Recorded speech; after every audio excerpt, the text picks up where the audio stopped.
this countdown, man.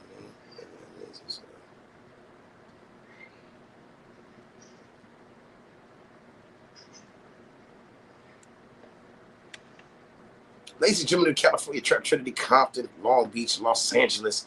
It's the man with all the shine to keep the promos right on time. That's right. It's the promo king himself. Product 5 stacks and counting. This right here.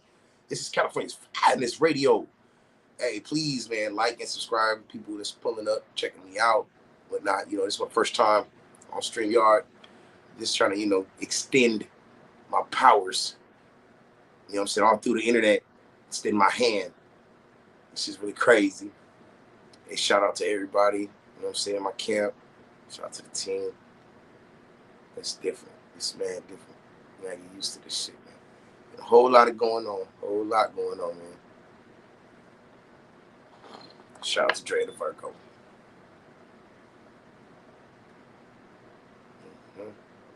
Some people pulled up in here, man. I remember a lot of it. Like, yeah. My little trees ready. Got a special one for y'all today. Okay, Dre in the audience.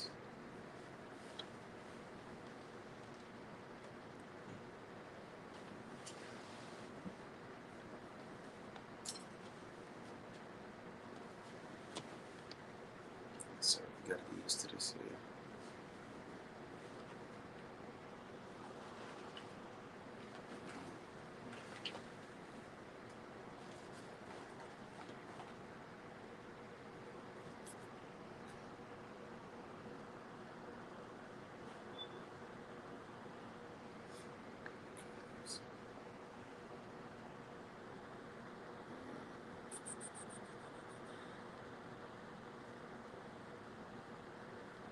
Is it recording the live?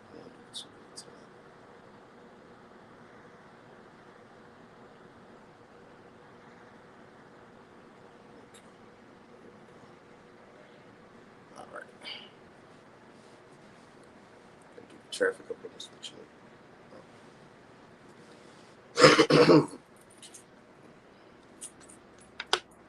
No more than can pour me some water, put some ice in the cup for me.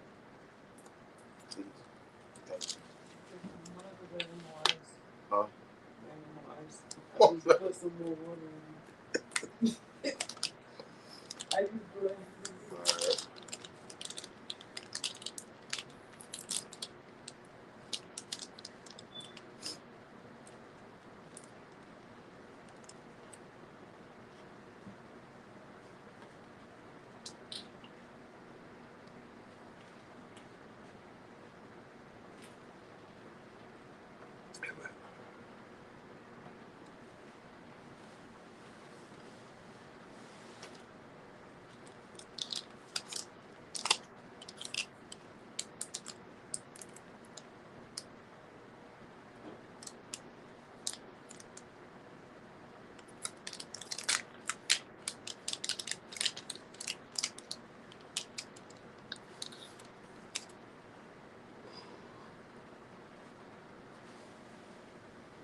Definitely got to get some traction on these bills. Huh? All right.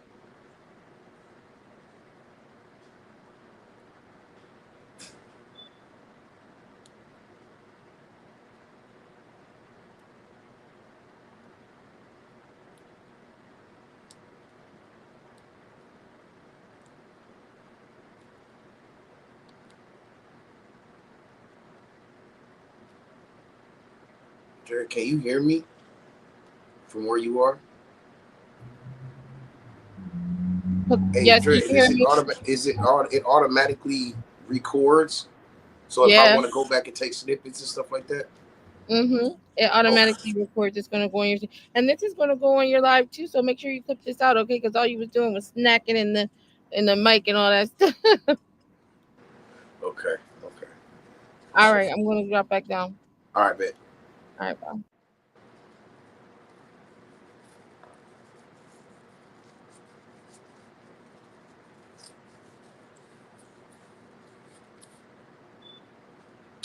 me see.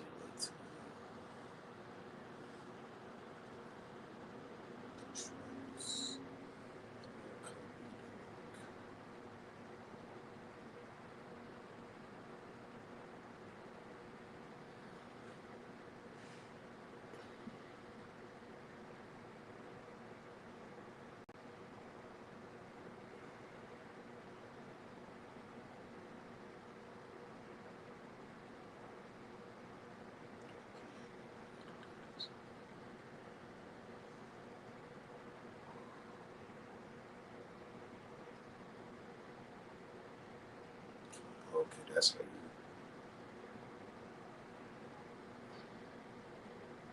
That's how you copy it. All right, let me see.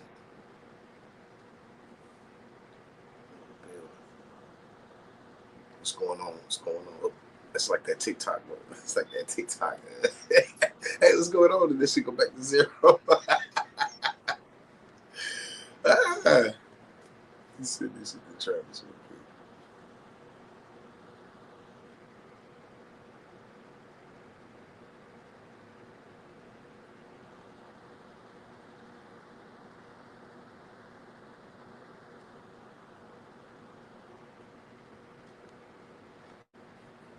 All right. Back again. Yeah, because I want to learn how to be able to share video on these mugs and everything. Because to keep it real, in a second, I'm about to be doing my stuff primarily on here. For real. In between time, I'm at the studio, actual studio.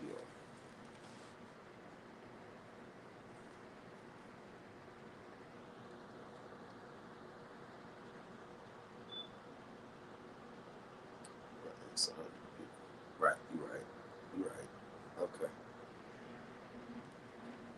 Yeah, we're in the spot, y'all. Those of y'all that's just pulling up right now. All right. This right here, this is California's finest radio. And doing something a little different here. Trying to get my feet wet here on this StreamYard thing. Got a special guest pulling up today. It's a lot of stuff going on in the YouTube streets. A whole lot of stuff, man. You know, stuff with the neighborhoods, man, and you know what I mean, the Hoovers, the Bloods, the Crips, the essays, whole lot of stuff going on. So what I like to do is I like to go past the hush and get to the media, the people that are actually the voices out here, the people that y'all trust. That's the people that I trust. So ultimately, you know what I mean? It's just all about finding out the real information.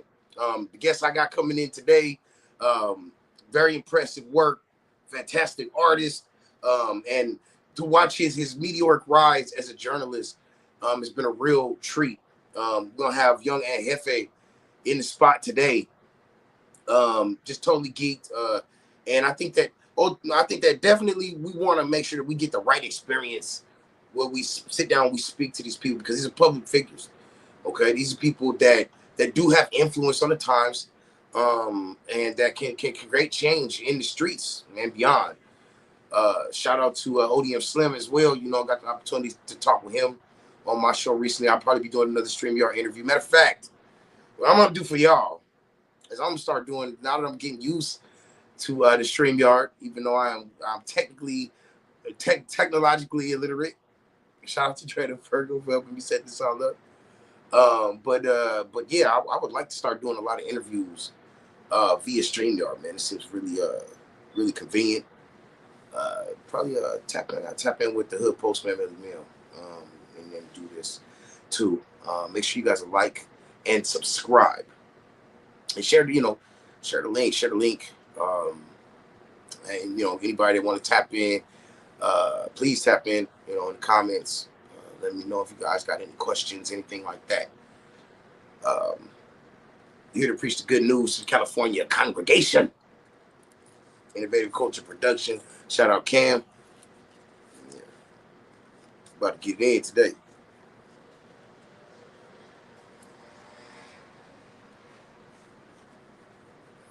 Yeah. Gonna keep this shit rocking and rolling.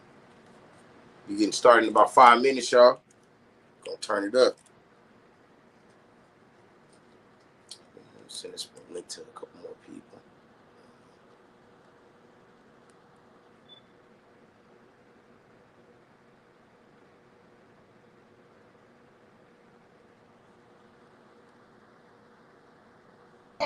Everybody back up.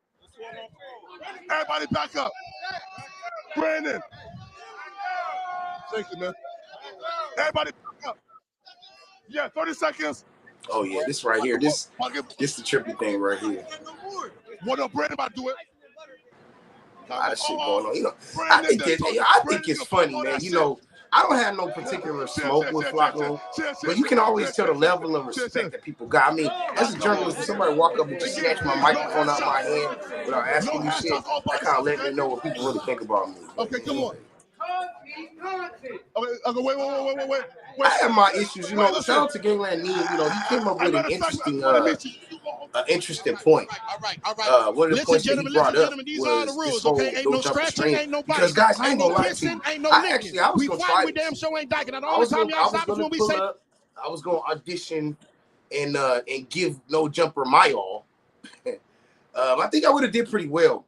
But one of the things I imagined was I did imagine a room full of people just geeked and tweaked and bumping in each other and bumping elbows and pushing each other around and, you know, just trying to become, you know, the next big thing.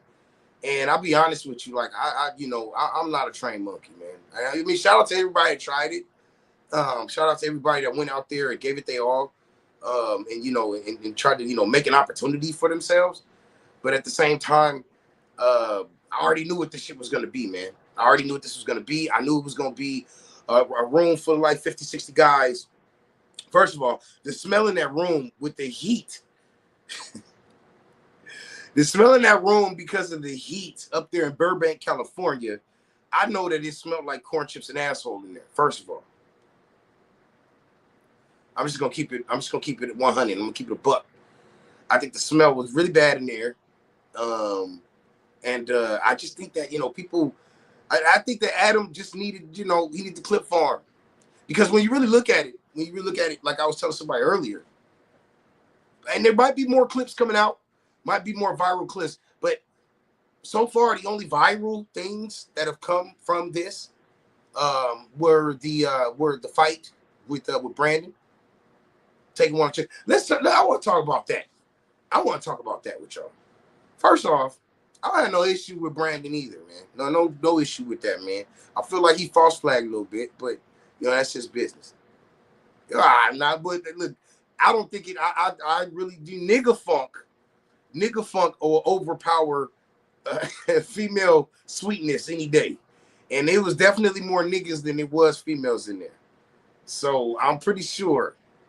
I mean, Flacco probably accounted for about 60% of that funk anyway. I'm kidding. I'm kidding. I'm playing. I bet, you know, the way I feel now is I'm really gonna start, you know, really telling people what my opinion really is. I think I've been trying too hard to get along with everybody.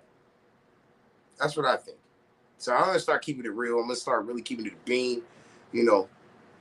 And I feel like that's gonna be, you know, more respected, if I'm just honest. But I digress. My point is that there were a bunch of people booming and banging in there, literally banging, right? Probably sitting there, you know what I mean, like the funks just harmonizing together. And then to top it all off, it's not just challenges where you standing on the microphone to stand on business and debate and you know, come with good topics, but also too, it was also a way of clip farming, free, getting a lot of free content out of these creators. And I mean, don't get me wrong, I feel like it's brilliant on the part of Adam 22 and his staff to do this. But for the simple fact, for it to come down to niggas boxing, niggas trying to embarrass each other, I think it's just too much of that. And that's why I feel like there's other platforms like mine and a whole lot of different other smaller platforms that stand on integrity. But it's going to be hard to maintain that. It's going to be hard to maintain what they're trying to do. Because with everything going on with the no jumper RICO, and now this right here, it's very, very hard to take them seriously. Very, very hard to take them seriously. So you got 60 people. You got 60 grown-ass men, some women, in that spot. And they all sitting there vying for one spot for a 6-month contract. Let me ask y'all a question, though. If you get a 6-month contract, okay, what are the parameters of that contract? Has anybody asked to see what that no-jumper contract looks like? I mean, from my understanding, with other contracts, is basically let people know that they can't go pod anywhere else. Can't start their own organization. They can't do. I know that the contracts for No Jumper now have got to be ironclad. With all of the situations that went on with 607 Unc, with 4 Extras, with all of the different people that's tapping in with that platform, Adam done kind of had it with just letting people free ball. Can't nobody go commando no more. They're all gonna need contracts. But I digress again. So is the fact that Brandon had to get in the gloves with somebody during this entire thing, was he contractually obligated to do that, y'all? That's the question that I got. Now, one thing Neem always brings up all the time, and rightfully so, is exactly what kind of control Adam 22 has over the people that they bring aboard.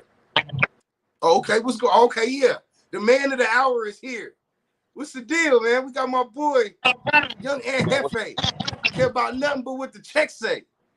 And if you ring that notification bell, he gonna bring you mail. Yeah. What's the deal, eh? What's happening, brother? Good old big deal, man. Yeah, chilling, bro. It's good to have you in the spot, man. Good to have you here, brother. Man, I know you in traffic. I know you're in traffic moving around, but I appreciate you tapping in with me, brother. So first off, man, I got the chance to talk to you a little bit yesterday. Just kind of like, tap in, touch bases. But first off, congratulations on all your success.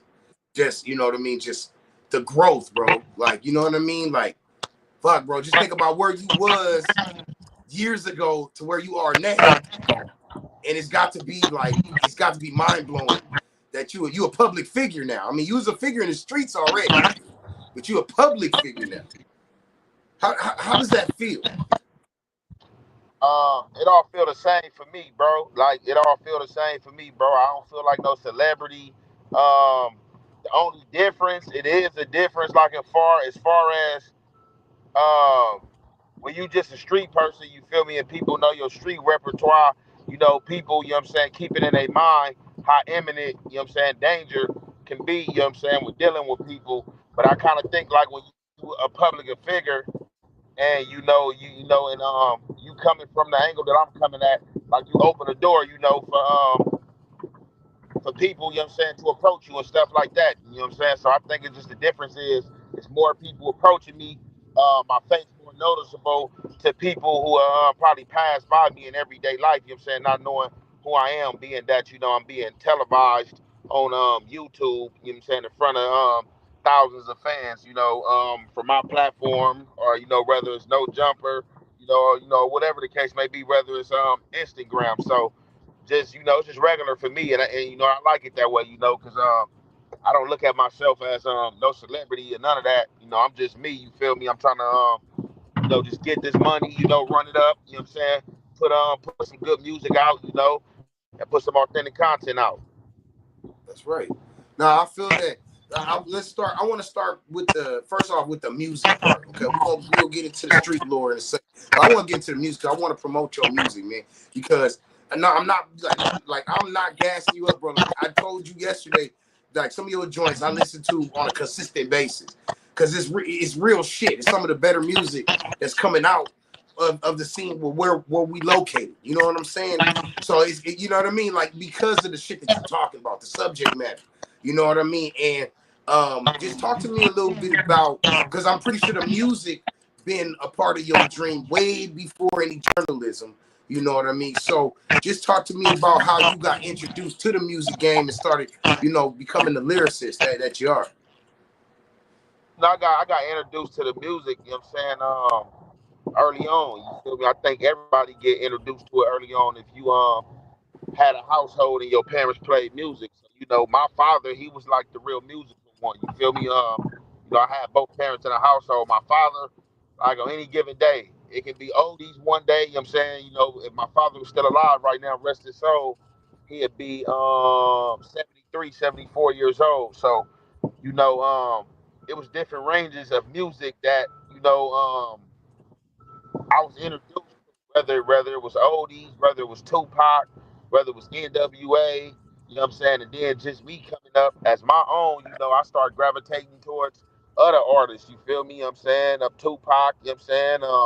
You feel me? No Limit, you know what I'm saying? The Hot Boys, definitely the Hot Boys, you feel me? And then as I approach music, as I start taking it, when I seen that I had Mhm. the craft to rhyme and do music, I started listening to other artists, you know, Jay, you know, I started to find myself in the favor of Jay to where early on I didn't listen to Right. Jay.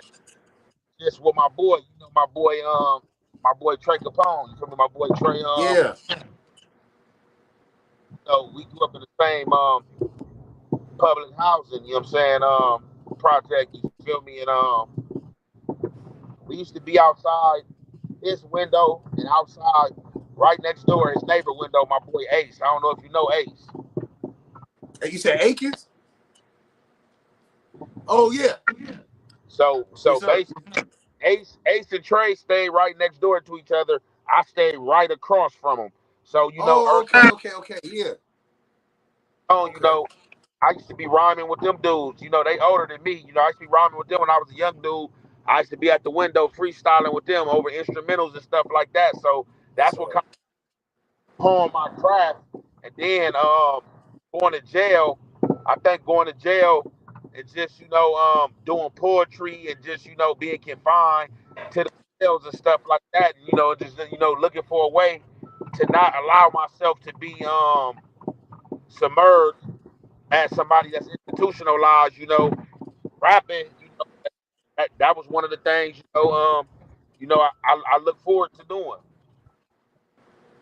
right. Now and that's that music can become an escape for us. You know what I mean? Especially when when we lock down in the box, what we're going through. I've never been through that. I've never been incarcerated before, but I can only imagine that you need as much as you can to occupy your mind to keep you from falling victim to your own. You know what I'm saying? Your own your own mental struggles. You know what I'm saying? So yeah, to be able to keep yourself strong, doing that. Um, let's talk a little bit about this. We're gonna go back to the music. Talk to me a little bit about being incarcerated, being locked up. Pretty much getting nailed on a RICO. You know what I'm saying? Like, with that term is being thrown around a lot now, right? You know what I'm saying? We hear RICO every other day. Oh, this person in the RICO, the shit with Diddy, R. Kelly. Like, you know what I mean? Like all of these different people, they kind of hit people with these RICOs, which basically a lot of people, for those that don't know out there, RICO is pretty much the court's trying to prove a criminal organization, such as like the mafia or, you know what I mean? Like, an organization uses coercion and stuff like that. I mean, how you seem like the type to just kind of stay out the way, man. How does one get roped into get roped into the nonsense? You know what I'm saying? The nonsense. You there, Jefe? Oh shit. Oh, it's a connection. For those of y'all who just now pulling up now, appreciate y'all stepping in, you know what I'm saying? Coming to check your boy out. This is the promo king himself, the man with all the shine, and keep the promos right on time. That's right. Product 5 stacks and counting. And it's California's finest radio. And we're here with an exclusive interview with Young and Jefe. I think he's having a little difficulty with the connection. I'm pretty sure you're gonna be able to hop back in. But in the meantime, like what we were talking about, I think he's about to come back right now. He might be loading up. He probably might have to drop out and then come back in. Yeah, he gonna end up coming back up. Okay. Yeah, he gonna end up coming back up. Okay, she's probably gonna invite him again. All right. So, but yeah, so we're gonna get back with him there, Jefe. I know he's gonna tap in again. There's a lot of stuff that I still want to touch bases with him on. We definitely gotta get with people playing with my boy. Yeah, okay, here we go. My man's back. Okay. So yeah. All right, you there, Jefe? Can you hear me? Yeah, yep, I can hear you. Okay.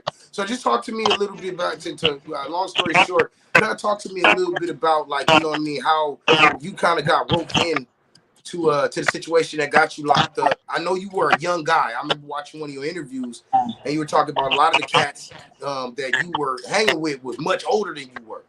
You know what I mean? And so, you know, first off, well, how old were you when you jumped off the porch? How old were you? I mean, they were like, you asking like, I mean, I've been off the porch. You like how old I was when I started banging A Trey. Yeah, when you started gang banging, like, you know what I'm saying? Like, we were like Oh, probably like 11, 12. That's usually the average. 11, 12, most of the OGs, yeah. I was already, Yeah, as far as when I started banging A Trey, I was 12. right. Okay. That's what I'm talking about. You know, so when you did get when you did ended up you know what I mean, like outside, you know, kind of doing your thing, just talk to me a little bit about you had, you know, there's a period where you up, right, before it all comes crashing down. So I mean, you know what I mean, like how good was it at its height, you know what I mean, before a nigga got pinned? They don't never talk about that. You know, they talk about what happened afterwards. Go ahead, yeah, let them know what's happening. Shit, it was terrific. Like, you know, as far as the lifestyle, it was like, man, bro, I can't even like, cannot play like in a nutshell, like feel like, you know, everything ain't nothing worth the time. You know what I'm saying? Ain't nothing worth no time in no jail. Ain't Mm-hmm. no time back. You know, as long as you got life in your body, you can always go get some money. So it was as good as, I'm gonna say this, like it was the early stages of the pill game. So like if you know about oxycontins and you know what was going on, 2000, like anywhere from like 2008 all the way into like, you know, 15, 16, like, you know what I'm saying, before they start like pressing these fake pills and fentanyl was Mm. the big, oxycontin was that go to. And I mean, like if you went out of town to Washington at the time, you went out there with $1 million in pills, you was gonna have $1 million within a week. Like that's Damn. how, like I'm talking about, like we was losing 20,000 and like wasn't hurt and wasn't tripping. It was like, oh man, I just got to get out here, man, and get these pills out here. I'm about to have that back in a day or two. So that's as good as it Mm-hmm. was. Like, just doing what I wanted to do. Like, you know, my See. I was having that much money, and you wouldn't be able to tell or couldn't tell that I was having that much money because I was just still doing the regular shit. I mean, you know, my car was different from, you know, the average hood nigga. You know, my theory was different, but like I was still doing the same shit, still living in the hood. You know what I'm saying? Whether it was a Benz or, you know, a Porsche, whatever the case may be, I was still in the set. You know, still shopping at the local stores, the malls, all that stuff. So that say, like, for me, like when I be seeing success, like another person might take success differently than what I take it, because like me seeing success, like I don't even like give myself a pat on the back. Like, you know, people point my success out to me, you feel me? And you know, I just, you know, take my flowers there, but I don't ever like, you know, big up myself like, oh yeah, I'm doing this or doing that. You know, I'm just, you know, trying to put the groundwork in because like, you know, That's it. That's what it's all about. I ain't, you know, I ain't comfortable. You feel me? Like you can't get comfortable. You feel me? So it's just like I still got more work to put in. You feel me? And like, you know, and you know, people motivate me every day. I see other people. You feel me? Like when they dropping projects and doing shit, let me know that I got to get on my shit, you know, and push my narrative. You feel me? So like, that's as good as it was. As far as the money, is good, as good as it could be, as good as a hustle could be. A go. You know what I'm saying? I feel that. No doubt, no doubt, no doubt.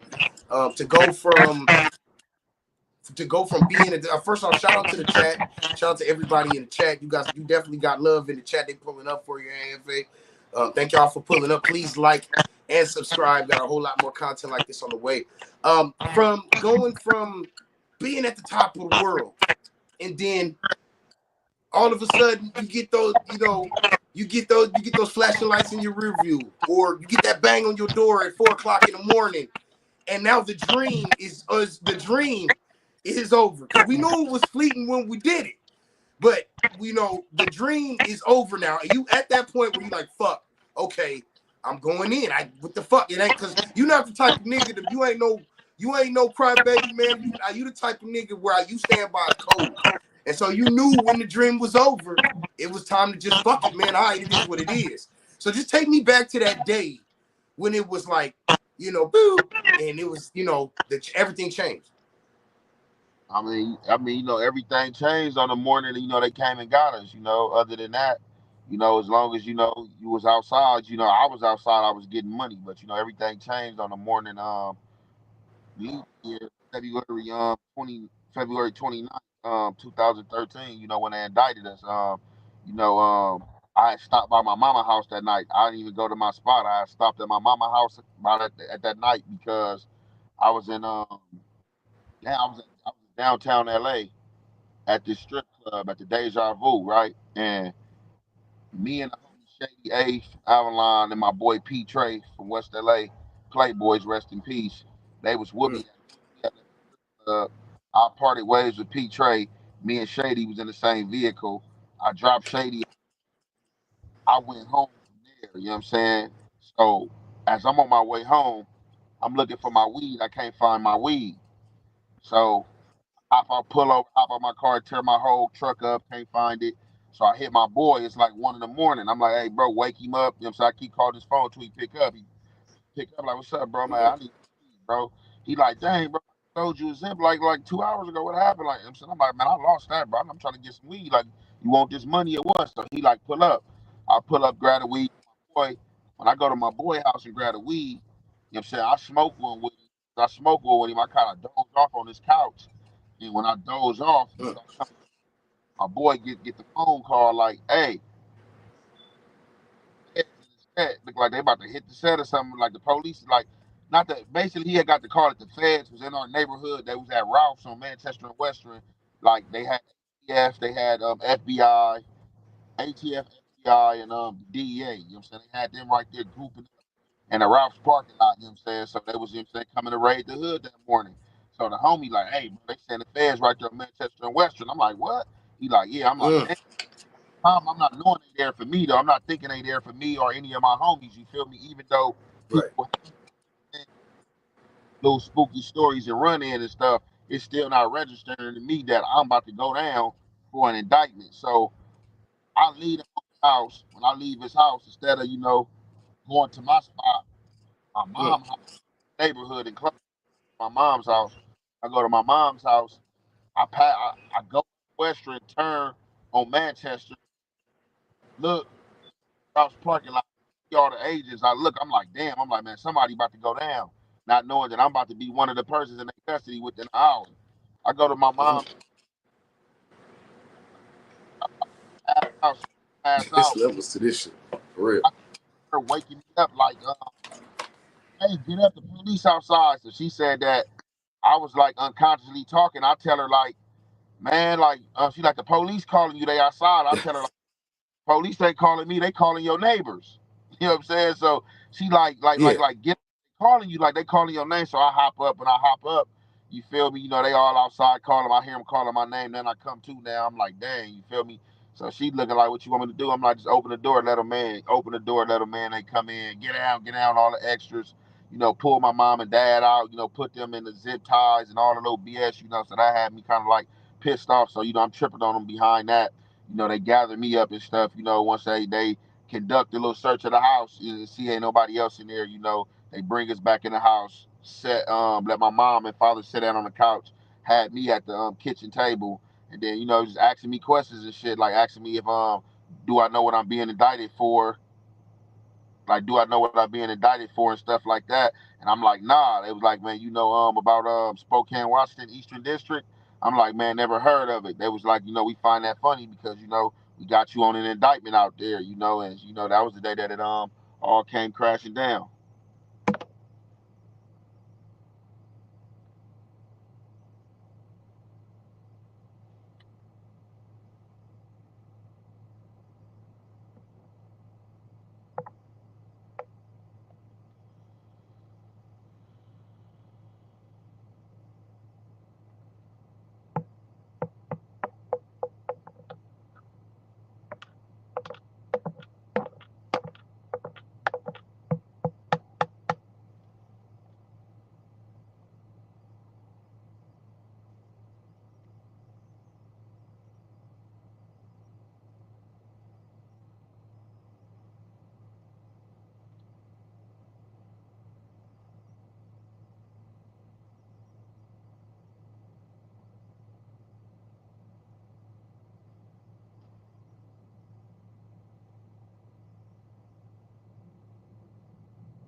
Okay. All right, cool. I'm back now. Sorry about that, Jefe, man. Somebody had called me, threw me all off. Can you hear me all right? Yeah. Okay, my fault. I, Okay, all right. Okay, so but I got the opportunity to catch on to that, man. That's just pretty deep. When you get in a situation like that, when it comes to like a RICO, right?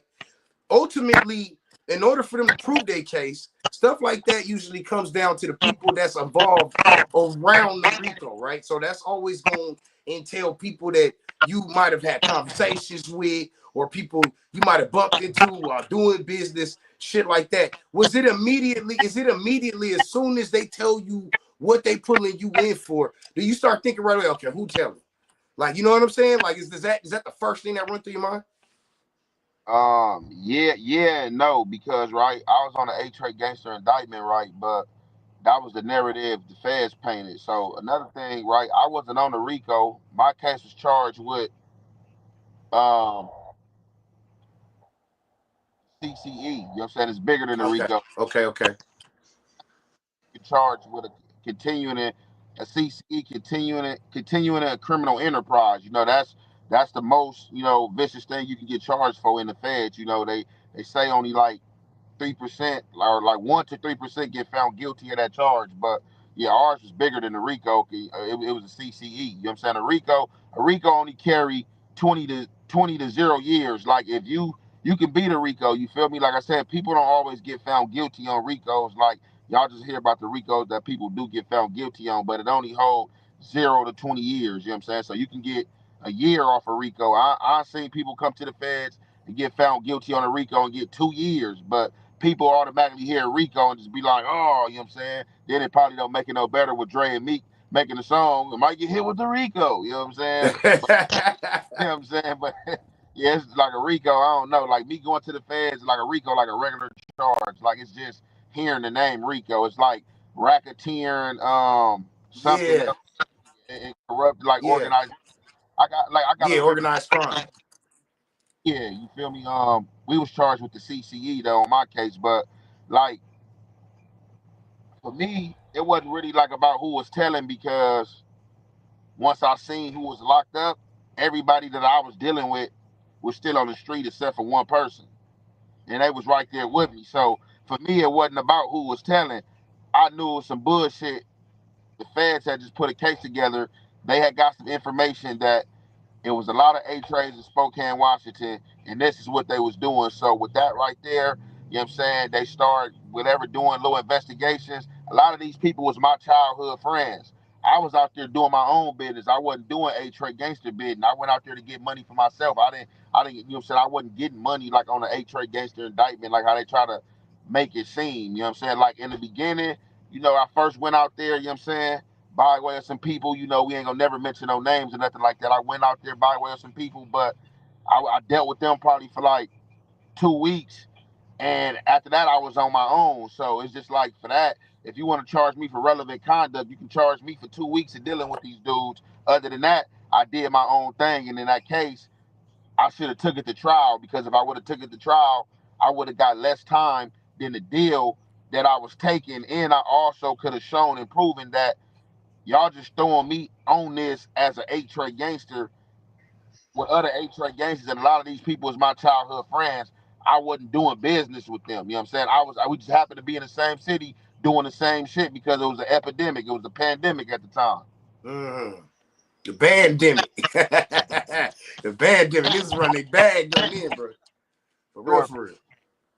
Everything. So that's just what it was for me, though. But seeing as the case played out and seeing who was telling and what they were saying, because all the shit, the case that I like, it was all lies told on me. Like all the shit that I admitted to, it took time for, it was lies. They charged me with other people conducting pills, shit that I had no business, didn't make a dollar off of, shit that had nothing to do with me, and they made me sign a deal saying that, hey, I was in charge of this and relevant for this, and that was further from the truth. You know what I'm saying? But if I knew what I knew back then, it was my first time dealing with the feds. If I knew what I knew now, like I would have took them to trial. Like, you know what I'm saying? Because you could have beat that shit. Yeah. I think that's the biggest thing about it. I think when it comes down to the legal system, I think that a lot of young black men ain't never been taught the legal system like that. We've been taught to fear the law so much that, you know what I'm saying, that when we get in those positions and the law got in the long arm of the law finally get us and they sit us down because of our rights and the loopholes and the shit that white boys do all the time, and they end up getting out the back door because they understand them loopholes. They know how to, you know what I'm saying, there's certain wordings and the way you piece certain things together to be able to get free of that. But a lot of young black men, we don't know. You know what I'm saying? A lot of dudes don't put that footwork in, bro. Look, I'm gonna tell you something. A lot of dudes is sitting in jail right there with a life sentence that could come home, but they just allow their faith to be left in somebody else's hands. You know, you can't allow nobody to judge your faith. You know, you know, the only person that can judge you other than thee is, you know what I'm saying, the Most High. So, you know, you can't leave your faith in man's hands, you know, at all times. You know, you do have some good mans that come faithful and will do you, you know what I'm saying, you know, a good faith, but, you know, you can't bet on that. So with that being said, I experienced that side, the legal side of it too. Like, I had to get myself out of jail. In 2020, my daddy had died. And the day that my dad died, the next day,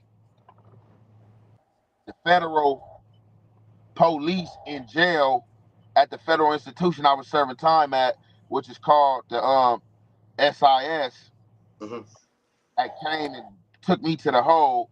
They locked me up in the hole. I have no reason what they locking me up for. Ask what I get locked up for. Ask for my lockup order. I get a lockup order that, oh, it's a threat assessment. Basically, I threatened somebody or my life is in jeopardy. So I'm like, my life is not in jeopardy. That's false. So what are y'all talking about? Oh, no, you threatened somebody. I ain't threatened nobody. So they held me back there on that. About a month later, they come back with a new lockup order. This lockup order turned in to me trying to introduce drugs into a jailhouse facility. So I'm like, where y'all get this from? So during COVID, they had us like on a little strict program because they was trying to stop the outbreak or the outspread of COVID, so they say. So they had us on a modified program. Long story short, I was using a computer to send out an email, and in the email, I had verbatimly said, hey, it's this new mag that came out. I want you to give me a subscription so I can have something to look at and something else to read while we on this little census lockdown pertaining to the quarantine for this COVID. So they go through my messages, my emails, find that email, take this email and say me asking this person to send me some mags was a code word for me asking for drugs. So I'm like, how the hell is MAG a code word for drugs? That's the abbreviation for magazines, as y'all see back here in the hole. I am a dude that y'all bring magazines to my door, magazines and books to my door, because I order magazines and books and literature to read. I'm talking about some magazines. I'm not talking about no drugs. There's no drugs nowhere in here. But they try to hold me back there on that, the threat assessment and some other write-ups. That's crazy. I end up staying in the hole all the way from November. Mind you, my release date was January. I end up staying in the hole all the way to March. I had to take these people to board every day. Every chance I got, I had to go to the law library and search up program statements. And I found what I was looking for. I was searching every day and I found the program statements pertaining to the bond that the federal officers take. And I quoted all their program statements on them, hit all their staff up, went in there, quoted that shit. They couldn't do nothing with me. They had to release me. The hearing officer was like, man, everything you quoted was a program statement. You know what I'm saying? It's absolutely correct. What we bonded by. I'm dropping everything, dropped every write-up I had. They put me in for halfway house. A week later, I was out of there. So, like, I know, you feel me? You leave faith in other man's hand, or you ain't doing what you supposed to do, doing the footwork for yourself. Man, shit, you'll be a lost cause, a lost effort somewhere on somebody's yard, man. what I'm saying? On everything. I feel that. No doubt. It's, one thing that I've noticed about you, FA, is that you big on reading. You know what I'm saying? You big on reading. And that right there, that's always gonna put you ahead of the game, because a lot of these cats out here, they're not reading. They not having the ability to figure out the tools that you need to be able to defend yourself. You know what I'm saying? That shit sets a lot of people back. So I think it's dope that you've been able to kind of like, you a street nigga. You feel me? You a street nigga, reputable, stripes, the whole nine, but you educated. And I feel like that's one of the biggest reasons for why you've been able to make your ascension. Because you got a lot of niggas with the same kind of stripes you got, but they don't got this up here. You know what I'm saying? They don't got this up here, not by they, sometimes, and a lot of times not by their own fault. It's the way they was raised, the way they was taught. You know what I'm saying? But it's a simple. Go ahead.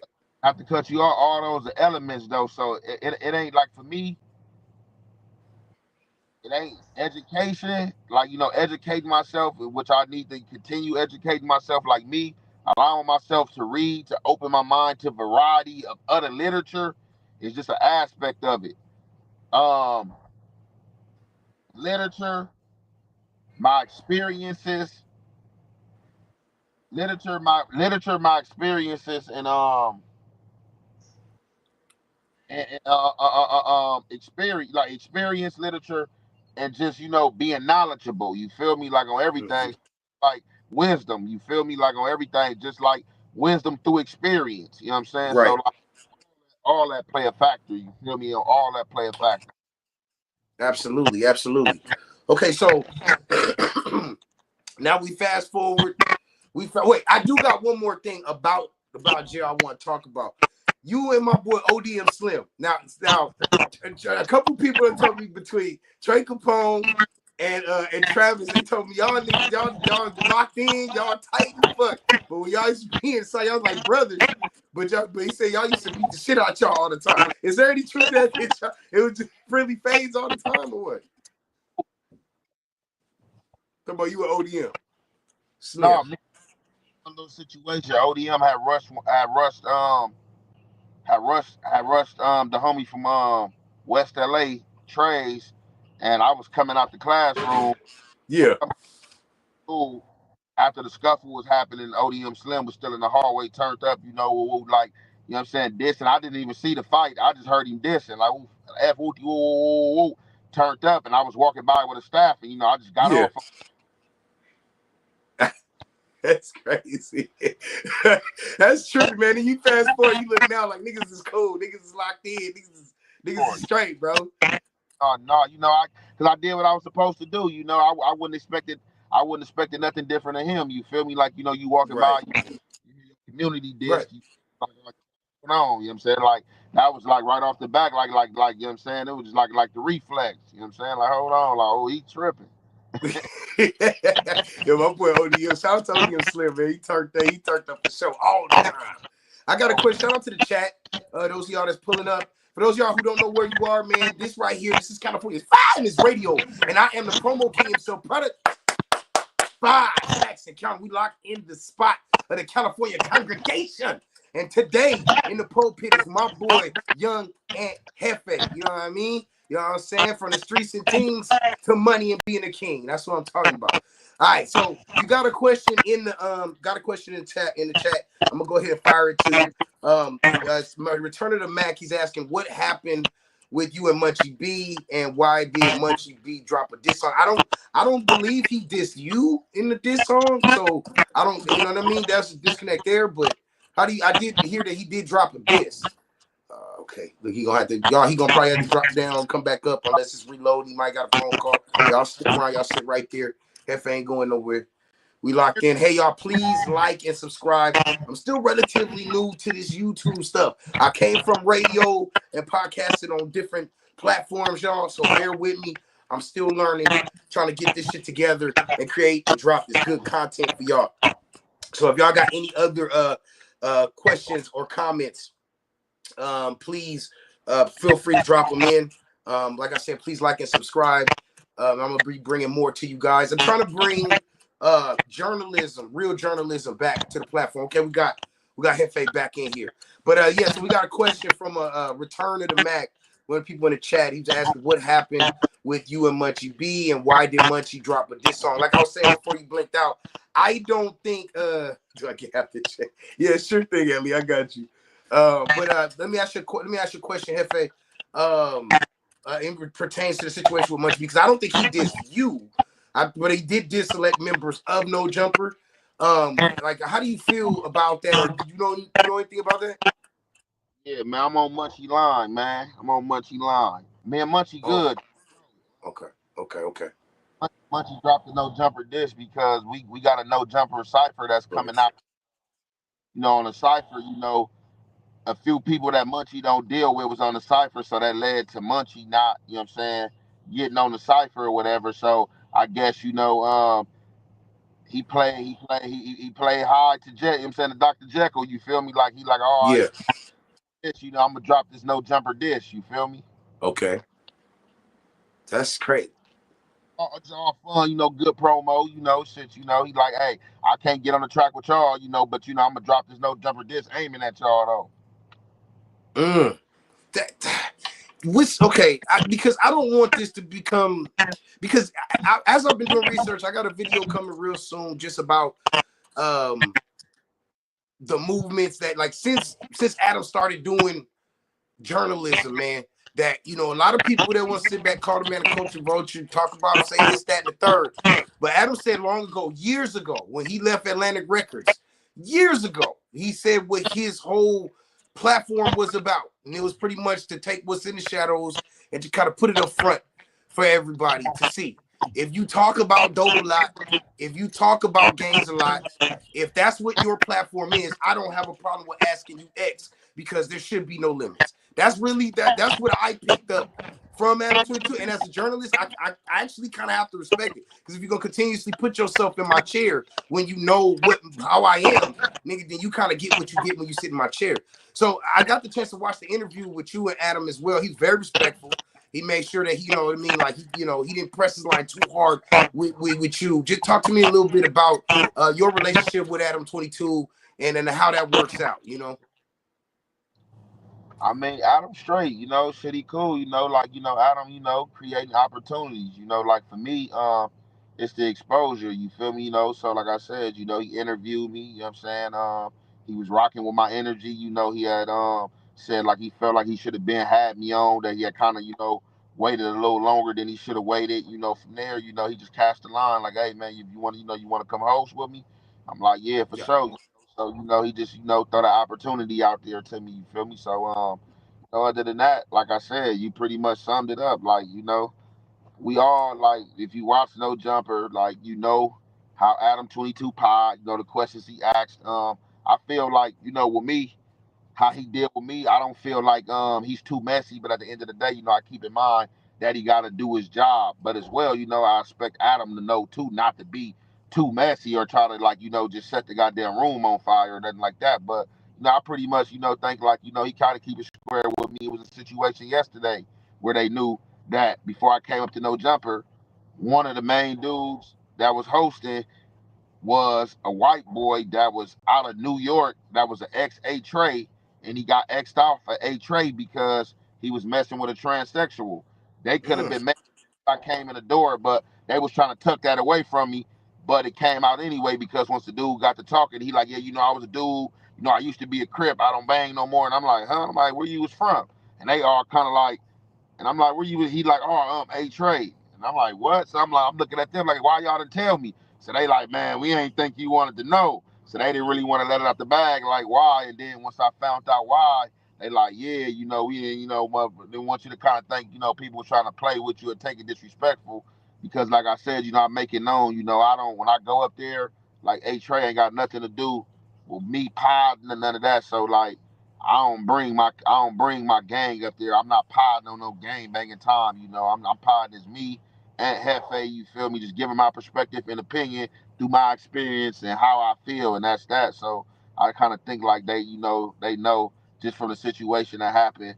You know, weeks back. You know, with term stuff coming up. Like he playing respectful. You know, when it kind of comes to the area and stuff like that. So I mean, you know. pretty much, it is what it is.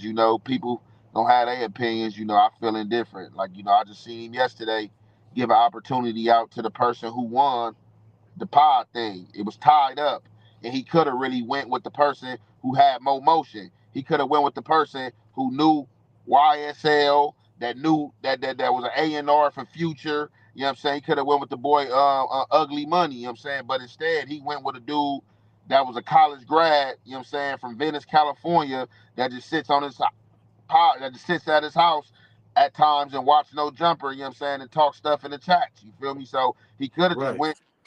So, it's stuff that people don't see or pay attention to. And I think in life, people always highlight the negativity.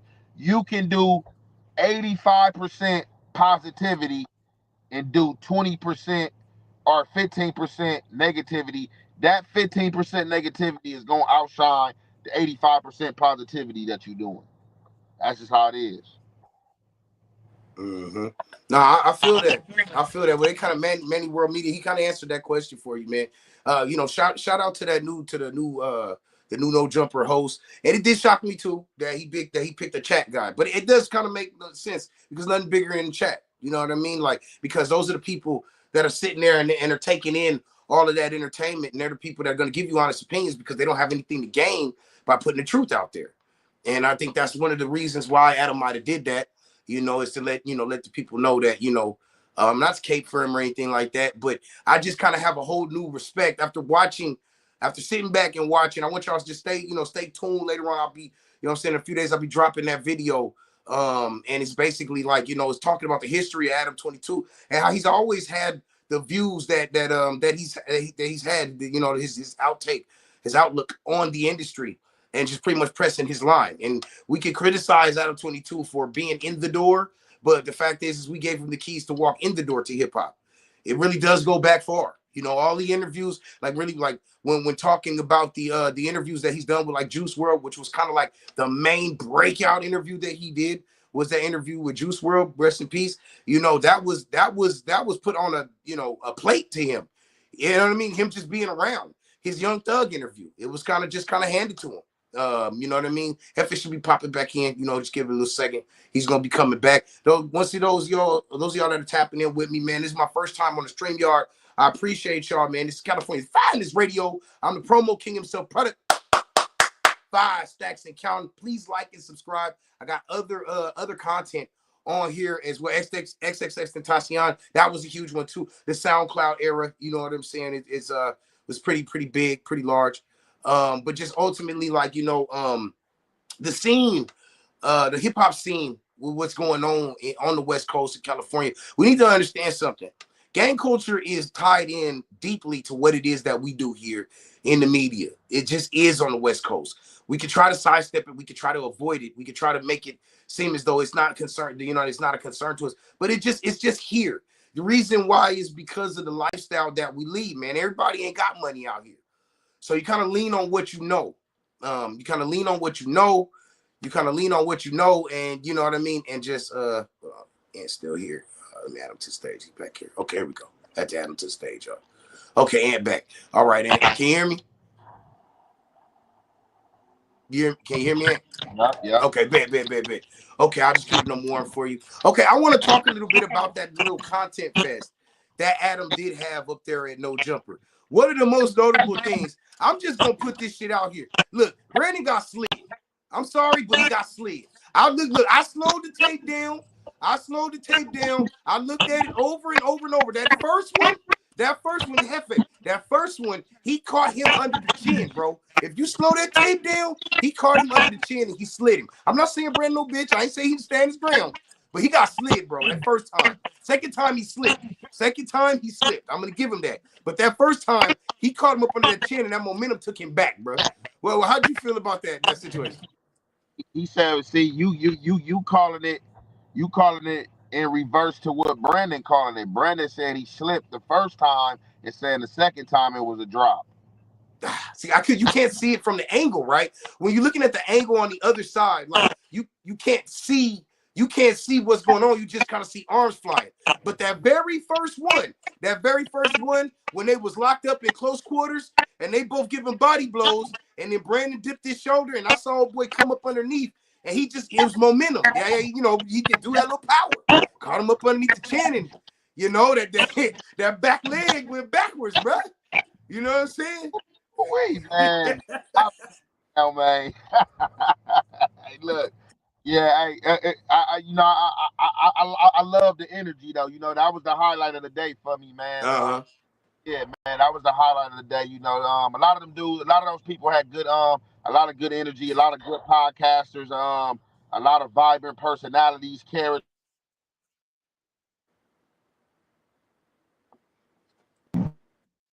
Hello. Hello. You don't hear, brother? I can hear you. Oh no, somebody had called, and then I don't know why they keep calling. Yeah, but like, yeah, a lot of vibrant personalities and characters. Like, you know, it was a gang of you know, memorable people. You know what I'm saying? It was definitely a good time. You know, something different. You know, something off the wall. You feel me? And you know, I think a lot of them people for real, like, you know, they got a future. 03 Freaky, what's good, man? Hey, let me just got shout my boy out. What's up, man? Jeezy, what's up? Call me, nigga. That's a baby low nigga right there. My boy, my nigga Jeezy up there in the comments, bro. What's up, bro? Shout out to you, bro. Yeah, go. My bad, Jefe. I had to shout my nigga out one time. Go ahead.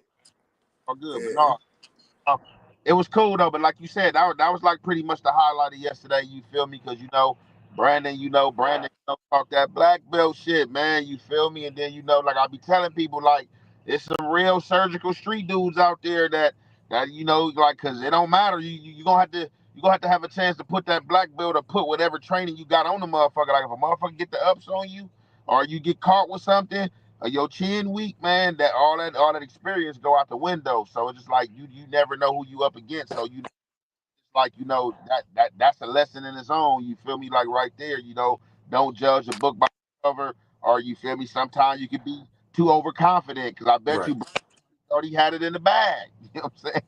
No, yeah, I'm pretty sure he did. Do you think? Okay, let me ask you this, Aunt. Let me ask you this. Do you think that now, and this is, you know, I'm not trying to have you put you in the trick bag when it comes to Brandon or shit like that. We talked about, you told me that y'all to kind of move past some of the comments that he made, calling, you know what I mean, calling you out, shit like that. Y'all done already kind of figured that out. So I'm not gonna agitate that. However, what you say? He made it clear he wasn't calling me out. You know what I'm saying? Like it wasn't no call out. You feel me? Like there we go. I think some dudes, like I said in my content, some dudes get caught up in podding, which I don't allow myself. And if I don't remember a moment, I don't allow myself to get caught up in podding, bro. Like definitely with the chats. Like if I'm looking at the chats and the chats is all on negative bullshit, and I don't feel that way, I'm not gonna go with the chats, and I'm gonna stop paying attention to the chats. I think a lot of people allow the chats and allow who in the room and what's going on in the room. And this is a saying that I made myself. In a room full of man, who wants to be the weakest man? Who's gonna tell you they're the weakest man? Nah, nobody needs. Nah, real shit. Ain't nobody. Every nigga gonna be standing on business here. When niggas in a room with a lot of testosterone and members in that, and a motherfucker feel offended and offset, anything liable to come out of nigga mouth. So that's why I just be telling people, just watch what you saying and pay attention, because I told him, you saying it was podding, we got that clear. You wasn't calling me out. I'm just telling you, leave my hood up out of it, because you know you not of the 20 community anymore in the aspect of gang banging. Hey, shout out to Gangland Neem in the fucking building, man. What's up, Neem? Before the E, man. Gang member. So it's just like on that aspect, just like don't even speak on the area. You know, me, that's another thing. I'm not tripping, you feel me? But it's like, you know, don't get caught up in the trick bag and trying to because you feel offset. Like Munchie said what he said, you shouldn't even brought me in the conversation. Yeah, I laughed. I can laugh at what the fuck I want to laugh at, because I thought it was funny, but I was like laughing at you. I'm really laughing because I'm like, oh, Munchie on one here cooking, going on one. I'm not even really thinking of the aspect of what might be offending you, you know what I'm saying? But like I said, just like, hey, I just felt I should have been left up out of that. But we hollered and he gave me a clear understanding, like, nah, bro, it's good. I don't know to dwell on. That's media for me to dwell on it. Gotta move forward as men, man, amicably. You know what I'm saying? Like I said, I can't, like, I'm not beefing. Like I tell them motherfuckers, I'm not social media beefs, man. That shit corny. Like, and a lot of these dudes is corny, man. Like I said, man, I tell dudes all the time, like, once you a dude who really ain't been up under the guise and pressure of street beef and really like been on that, like, man, like I'm not subjecting myself. That's not how I pod. Like, if that's how you pod, if you a troller, you do you. That's your lane. You do you. And like, you know what I'm saying, like, I don't fall up under no pod rules because I do young and jefe. You feel me? Oh God. Right. Do you think so? Do you think, like, just one final comment on the whole Brandon situation? Do you think that it's kind of over for the tough guy shit with him? Like, you know what I'm saying? Like, just be a podcaster at this point. Like, you ain't really got to, comment on gang shit really like that. You ain't really got to give that perspective because you don't really, you know what I'm saying? Like, you ain't got to be the tough guy. You know what I mean? Like, you got a history. You got stripes, bro, and even you don't do all that. But that's his character. That's what he do. But I mean, this is my thing. Oh, I see you, G7 product, but you just talking bullshit, bro. If you got an actual question from my man up here, if you got an actual question from my man up here, I'm the one that put the fucking footwork in to have this man pull up and grace my platform, bro. So you ain't gonna be in the comments woofing and bumping and nigga trying to get you some shine. If you got an honest, genuine question and you ask that question, otherwise, man, you can see your way out, homie. It just is what like that. I see your comments. I just don't give a fuck. You know what I'm saying? I'm honored to have a man on my platform. So show some fucking respect, nigga. I'm still a street nigga. Don't get it fucked up. But anyway, yeah, and so go ahead, bro. Oh, we need the clowns at the circus, man. Like somebody told me, man. They say, you know what I'm saying, when you doing bad, nobody talks about you, man. So, we need the clowns at the circus, man. We gonna clap for them as well. You're gonna clap for them, like a trained seal. Yeah. So like my only thing, and it ain't no thing with Brandon. My only thing with Brandon would be the angle he take on attacking people who still of the street lifestyle. But other than but in the pie settings, what he doing, his character, it kind of is needed because it's not nobody there. I just feel like as long as he not on no street stuff, like, and I don't think he really be on no street stuff. I think he really because before I heard of his background, I would never knew that Brandon had gang bang. So Brandon, I mean, he good at what he do, man. He good at what he do, and I ain't gonna lie. Sometimes, only dislike I have is that when he be trying to pull the shit, feeling like he the smartest in the room. Like, man, cut that shit out. Cut that shit out. I get it. Like black belt shit. If he got training and he a black belt, that is what it is. Like, black belts can get whooped too. Purple belts, yellow, every belt can get whooped. The grandmaster can get whooped.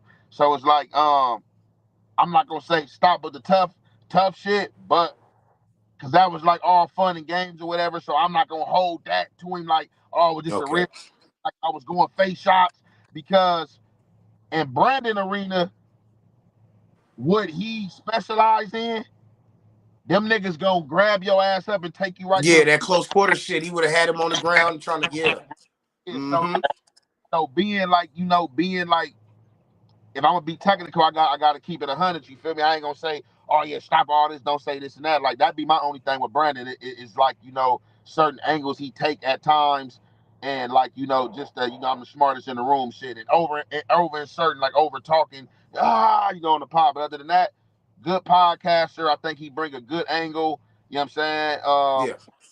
Because if not, you don't want to have everybody in the room with the same narrative, and he has an narrative. So, he definitely have an off-shot narrative, you feel me? But, do you think, okay, let me ask you this, Ant. Do you think that if he was able to at least produce, because from what I heard Munchie B was doing a background check on the nigga. If he could show his real roots to the streets on that, from his section, I mean, would that grant him more credibility, or has he kind of already kind of showed that it's just kind of better stay in the intellectual lane? Matter like I don't matter what money. Like this is my thing, bro. Me dealing with you as a man, and dealing with you on street principles is to a degree. It's a slight difference. No, it wouldn't make me look at Brandon any different because Brandon is telling you I'm already taking it for his word that he was a gangbanger and he don't gangbang no anymore. So I don't give a fuck if you had Snoop Dogg come validate that you was from 20 Crip. It's not going to make me look at you any different, you know what I'm saying? Because I'm already cool with Brandon. Like I said, I just don't dislike I'm the smartest in the room shit at times. But other than that, like, no, can't nobody validate to make me feel anything different because that man already spoke his story. He already told me that he was a Crip and he stopped gangbanging. So that's like you stop gangbanging. It don't matter. Like when you stop, you already stopped. You feel me? So it's just like anybody come and tell me different. Oh, what he was in the street and all he was out here like this doing this, and then that's supposed to make me look like but like no, just like as a man, the respect is there already as a man until you disrespect. You know what I'm saying? So like no, can't nobody tell me nothing different because the man already spoke that he was an ex-gangbanger. You feel me? Like he control his own narrative. I will ask that.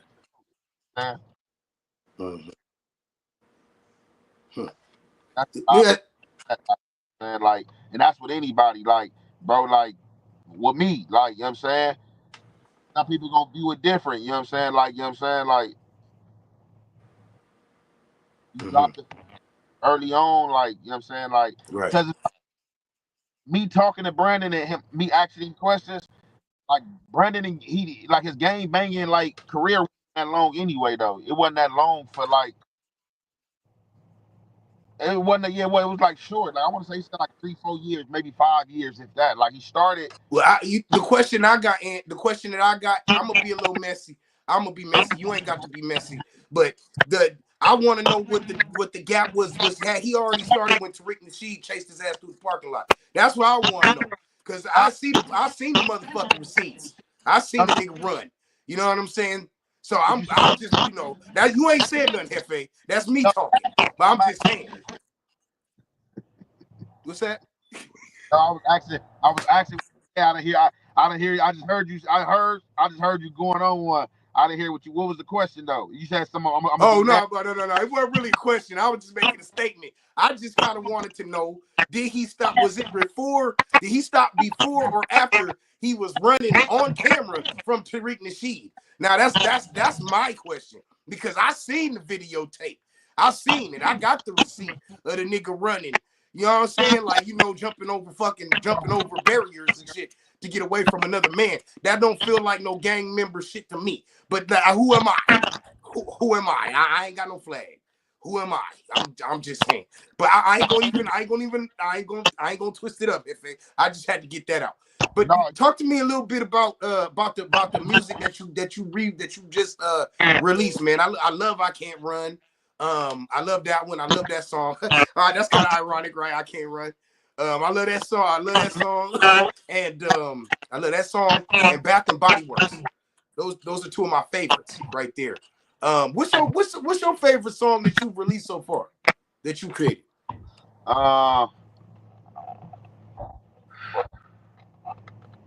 don't like, man. Let me see, man. I like all of them, like, cause I don't, man, cause I Can't Run, probably like I Can't Run.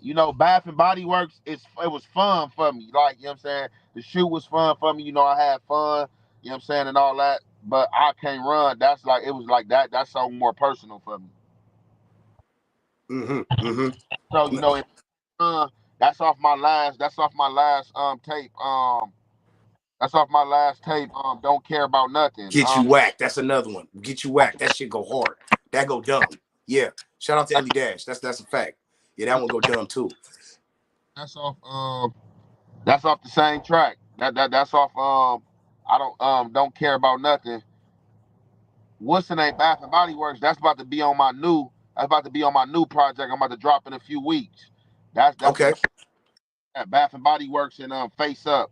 Bath and Body Works and Face Up is on my new little tape I'm about to drop. I did you shout out to the chat, man. Shout out to everybody. We got 41 people in here. Shout out to the chat. Let me say the face up go hard too. Damn, it's crazy. I done heard all them songs for real. Derek Shepard, he says what's going on with Munchie. He kind of addressed that. Derek, there's no smoke. They've been on the line, they done talk. They good, him and Munchie good. It's just, you know what I mean. That diss track is just to stir the pot. I mean, that's no jumper gotta keep that shit bubbling. And shit, I'm signing off on everything these guys is doing, and they talk behind the scenes. Like, I just think people need to stop. Like, I understand it's the internet. I think people, like, some stuff is just like self-explanatory. Like, y'all know it's not no problem with me and Munchie B. Like, when Munchie B finished the song, soon as Munchie B finished the song, 2 a.m, he sent it to my DM. He sent it to me, like, listen to this, bro. What you think it is? I laughed, like, oh, okay, you went in. Like, yeah, I'ma holler back. Like, you know what I'm saying? Like, that shit regular shit. Like, you know what I'm saying? That shit ain't nothing. Ain't no beef with me and Munchie B. Like, you know what I'm saying? Me there and it Munchie, is. that song, he been did that song. Y'all just hearing it. He been That's did it. I feel that. Yeah. So that's the answer to y'all, man. There is no beef between him and Munchie B. Y'all niggas need to stop trying Aunt Jefe, man. Now, if Aunt Jefe decide to start flipping tables up in No Jumper and start really like going, you know what I'm saying? Then he be wrong. That is what I ain't gonna do. That's what a goofy nigga gonna do. That's what a goofy do. Why would I do what the chats want me to do? Why would I do what some biopics, some people I don't know, some busters, you know what I'm saying? Some people the police, some people some plants. Why would I do what they want me to do? Why would I let the chats control my goddamn narrative? It's not gonna happen. That's what I'm talking about. I'm disrespectful, I'm gonna disrespect your ass. It's just as simple as that. Just that simple. I don't give a fuck who you is. You know what I'm saying? You disrespect me, I'm gonna disrespect you. That's just how that go. Like, the Bible gonna tell you, the Holy Quran tells you, the Bible tells you, eye for an eye. So it's like, if you disrespect, I'm gonna disrespect you. Like, we gonna keep it cold. That's a fact. And let's just get something out there. Let's get something out in the open right now to everybody that's up in here. Jefe been cracking a check off YouTube long before the No Jumper shit. That nigga don't need No Jumper, bro. He there to extend his platform, yes. To network and build connections, yes. But the nigga been clocking checks way before that, y'all. Like, so let's stop with the narrative. He need that job so bad and he capable. Let's stop that shit, bro. Let's stop that shit, bro. I'm gonna stand on that shit. Like, for real. I already know what's going on. So I had to co-sign that for you, Jefe, on my mama. Real shit. But we let them talk. We gonna keep on, you know what I'm saying? We trying to check what the checks say, man. Like, we don't care what the talk say. We try to check what the checks say. Motherfuckers talk all day. Like, I tell people, bro, anybody that know me in real life, the most talking I do is on social media, man. And on the platform and on No Jumper. Know me in real life, I'm a man of few words, you know what I'm saying? Asking me something and you seeking some advice that I might know, I'm a man of few words, man. I smoke, chill, and I observe, man. Like, so it's like, ain't no goddamn chats. Maybe I need a lighter. Never gonna control my narrative. It just can't happen. Yeah, there go real shit. Listen, and then, okay, so what's next? Because, like, Jefe, when I sit and I watch your content, right? I think everybody will agree, man, that it's like you a class act, but I feel like Adam might not be using you the proper way. And it's just my opinion. I don't think he's using you the proper way. I think that he needs to give you a show on there. You can have a co-host, or you just interviewing people on your own. You know what I'm saying? Whatever. But I feel you need your own corner of that platform, bro. You know what I'm saying? Having you up there with all them dudes, they just gonna continuously keep testing you for no reason. I feel like you can carry content on your own. Testing me? Ain't nobody testing me though. Who testing me? No. I'm just saying.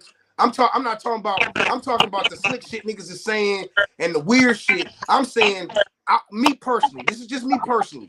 I feel like it's good that you're on that platform, but I feel like you need your own show. Like, they got the Adam and Wack show and all that. You need the Young Aunt Jefe show on there.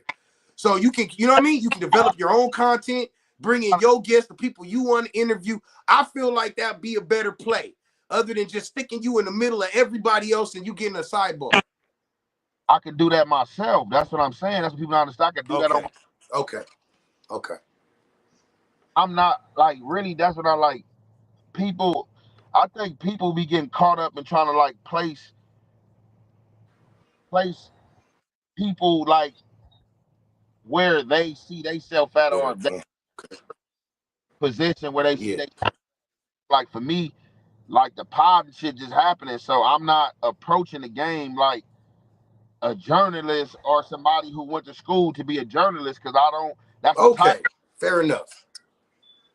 Content like I'm just if you want to call it, oh, you do reaction videos. Like I started out talking about jail stuff, and then for like my jail. Hey, I need a lighter. From there, went to like the little P shit. Me covering P shit. You know what I'm saying, and then doing reactions and shit. So like for me, I can do that on my channel. Like like Adam don't have to. That's what I say. Adam don't owe me nothing, and Adam, I'm not there to. I'm there. Like, the only way I can be used is if we using each other. Can't no nigga, nobody use me. I hate that title. Use, like, no, like, hell no. We can work together. Like, we can be assets. Like, if you that I can be of usage and you can help, you know what I'm saying, in your way, then yeah, let's merge and connect. But like I'm not tripping like on no Adam and Ant show or nothing like that. That's that man platform, and that's like I was telling people when people was like, oh, they hating on you not on no jumper. You should have been one on no jumper, and then when you go on no jumper, oh, why you go on no jumper and stuff like that. So I just feel like that's his platform. That man been pod, and he put that work in for his own shit. That ain't got he already brought me to the table, you feel me? Like, he already given me exposure, you feel me? Like I said, he didn't even have to interview me. Like, no jumper wasn't nothing on my goal list or to-do list. That's something that happened. No jumper is a goal for a lot of other people. So just like for me, I'll never approach Adam like in that light. Now, if I see it some way that we can get some money, of course, I'm going to toss ideas out there. But I kind of think like just me, like I can interview somebody on my... I ain't gotta use no jumper as a interview place. You know what I'm saying, to like do numbers. Like I'm happy with the numbers. I got you. SRT. I get paid a handsome bag every month from YouTube. Like I could do interviews on my channel and pop my own shit off. You know what I'm saying? Smoke. Yeah, exactly. Okay, I see where you coming from. Like I'm a boss. Like why? Like that's what I'm saying. And like I said, I go up there because the likeness. You know what I'm saying? Because the love that Adam showed, you feel me? Like I don't care what nobody talking about, oh, you going up there for the money or this and that, or hey, like if he do come with something like that, and and if I feel that it's beneficial, then I'll do it. But like I said, that the same stuff you telling me I can do over there, I can do right here on my own shit. Okay. Ain't nothing like ownership, FA. Ain't nothing like self-ownership. I respect it. I respect the shit out of you. SRT in the comments, he's been asking for a while. But I'm gonna go ahead and ask. He's saying, I already know the answer to this, but since he's asking in the comments, do you feel safe in the work environment over there at No Jumper? That's the question. Never not felt unsafe. Like, you feel me? Like, I think everywhere I go in life, I'm on alert, bro. Like, it ain't no place that I'm not at. Like, unless I'm on some motherfucking like a beach on an island, you said, if I'm on an island somewhere, some beach, you know what I'm saying, some water out the country, like as long as I'm in Los Angeles, bro, like I have to be on alert, bro. You know what I'm saying? As long as I'm in Los Angeles, I have to be on alert. So it ain't got nothing to do with being scared. Any building I walk in, I'm going to be on alert. So like, I don't feel unsafe in there. I'm not going to go nowhere that I'm unsafe at because I'm going to get cracking. So, like, it's just, like, yeah, it's not unsafe for me. You feel me? Like, shit, I'll be straight in that motherfucker. Like, I ain't shit. I don't feel no type of way. Yeah, hey, like, I got to understand it, bro. Like, at the end of the day, bro, that, you know what I'm saying? Shout no harm come to me, bro, under the guise of Allah, and if it do, bro, and if I can control the narrative, I'm going to perform. And, hey, if, what happens, though. But, like, nigga been living too long, walking this earth too long to be, like, being in places fear and shit, bro. Like, Hell yeah. Well, we in the twilight. We in the twilight of the interview, man. I appreciate all the time you gave me. I just guys kind of lighting around. I just want to ask you a couple questions. Number one, what is the tagline? If you have to put a tagline on your career, like, you know what I mean? Like you had to caption Young and Jefe's entertainment career, what would it say? What would that say in a couple sentences or words? How would you describe your career? How would you want people to describe the career that you have right now? I really ain't even did nothing. Like, you can't even really say nothing. I only been in it a year. That's what I'm saying. It ain't even really much to say. I'm still working. Like, I'm still in the kitchen. Okay. Hey, there it is, Jefe. You just said it. You just said it. I'm still working. That's the tagline for your fucking career. I'm still working. And that shit right there can extend, you know what I'm saying, from now to 10 years from now when you count millions. You know what I'm saying? Like, either way, I'm still working. I fuck with that. Real shit. I'm still working, bro. Shit's still a work in progress, man. Work in progress. And what's the legacy that you want to leave behind for these young niggas, bro? What do you want these young niggas to learn from Young and Jefe? What they could pull from me, bro. It ain't no specific message, bro. I'm a profound individual, bro. I think you just have to peel back the layers. Like, I'm too diverse of a person to just like sum up. That's why I say, like, I don't get caught up in titles. Titles can be powerful, words can be powerful, but in that same sense, like, everything is a pro and con, and it could caption you off and put you in a box. So it's just like, what you could pull from me, because everybody like the same thing. Different people gonna find different things. We can be sitting down watching the same movie at the same damn time and pull a different aspect and have a different assumption. So, like, it's just like whatever you pull from me, bro. You know what I'm saying? Like, he was a thorough individual. Profound. Like, shit, a human being. A humanitarian. You feel me? Like, shit like that. You feel me? But yeah, man. Like, I'm not trying to be nobody's role model though. Like, and that's why I like, and that's what I be saying. People be trying to push their narratives on you. Like, a lot of people be coming to me, oh, you need to do this, or you should do this. Like, I don't push your narrative on me. None of that. I live this life. I'm walking this shit. I went through these struggles. Don't push your narrative. Like, if you got some good game or something that you think that can help me, I'm not opposed to taking advice, but I hate when people be trying to push their narratives on me. Think I should do. Like, nah, I'm doing what I'm doing. I'm comfortable doing what I'm doing at the end of the day. Like, shit, you know what I'm saying? When it's lights out, like, shit is my legacy, not yours. Hey, before we go, I gotta let you know, it's people in the comments that's waiting for you, including me, waiting for you to do a show, my nigga. You let me, please, when you start doing shows, please tap in with me. Let me promote your shit, bro. I'm gonna pop out for you. I want to see you perform too. I'm with them, like on some real shit. Niggas want to see you perform. No cap. Hey, shout out to my boy Trey Capone. Shout out to Dre the Virgo for helping me make this happen right here. Shout out to my boy Young and Jefe, man, for pulling up, gracing my platform. Shout out to all of y'all over there in the comments. Please like and subscribe. I think I'm going to end up doing more of these. I actually like this. I'm going to start doing some of my more high profile. Got the studio I do things in. So I'm going to start doing some more Streamyard interviews. You know what I'm saying? The celebrities like Jefe, they can't just come to your spot. You got to catch them on the go. You feel what I'm saying? So I'm going to be doing a lot more than this. Jefe, I got to definitely have you back on for show. After you drop the album, all of that, man, we're going to have to do this again. Hey, y'all, please, like I said, make sure that y'all like and subscribe. This is the man with the master plan that keep the promos in the palm of his hand. Promo king himself, product 5 stacks and counting. And never forget that you are tapped in with the greatest, the best, the finest radio you will ever come in contact with. It's stuck and ain't never coming down. Let's go. Appreciate you and Jefe, man. I'm gonna be tapping in, fool. Thank y'all for coming, y'all. We gone, bro. Yeah. Have me, bro. Yeah.